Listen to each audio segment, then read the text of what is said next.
అయితే మనము అందరి ప్రసంగాలు వింటూ ఉన్నాం, చదువుతూ ఉన్నాం.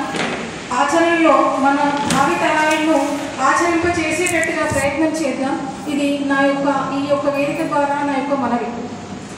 రామాయణం ద్వారా మనం నేర్చుకునేటటువంటి అంశాలు, ఒక హనుమను చూస్తే ఒక వ్యక్తిత్వ వికాస నిపుణుడు కనిపిస్తాడు. తనలో ఏ టైంలో ఏ విధంగా ఆచరించాడు, ఏ విధంగా ప్రణాళికాబద్ధంగా మాట్లాడాడు, సీతాదేవికి రాముని యొక్క క్షేమ సమాచారాన్ని తెలియజేయడం కానీ, రామునికి సీత యొక్క సమాచారాన్ని తెలియజేయడం కానీ, ఇలా ప్రతి అంశాన్ని గురించి చూస్తే, అలానే సంపాతి వృత్తాంతం గురించి చూస్తే, ఒక అన్నదమ్ముల యొక్క ఏ విధంగా ఉండాలి, ఒకరికొకరు రక్షణగా ఏ విధంగా ఉంటారు.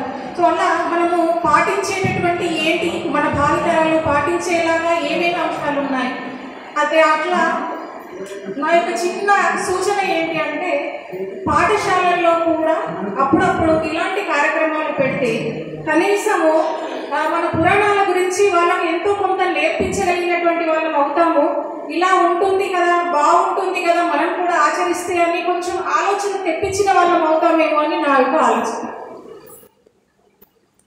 ఈ సందర్భంగా రేపు శ్రీరామనవమి కాబట్టి ఒక చిన్న పాట రాముడి గురించి అనుమతితో, పెద్దల అనుమతితో. అనవే రామయని మనసా, అనవే రామయని, అనవే రామయని మనసా, అనవే రామయని. జీవనగతిని చూపే బాట సంసార సాగరమిదించునావా, జీవనగతిని చూపే బాట సంసార సాగరమిదించునావా. హరిను రెండక్షరములమాల, అనవే రామయని మనసా, అనవే రామయని.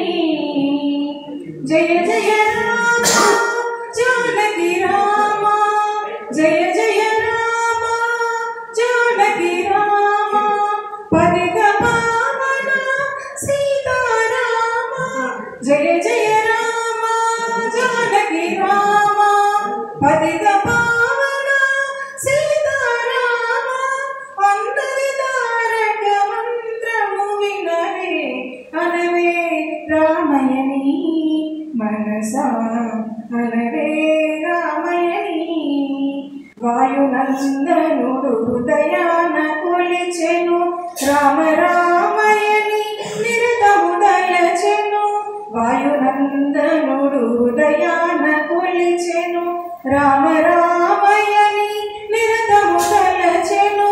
రాముని చరణాల చింతను నిలచెను, అనవే రామయని మనసా, అనవే రామయని, అనవే రామయని మనసా, అనవే రామయని.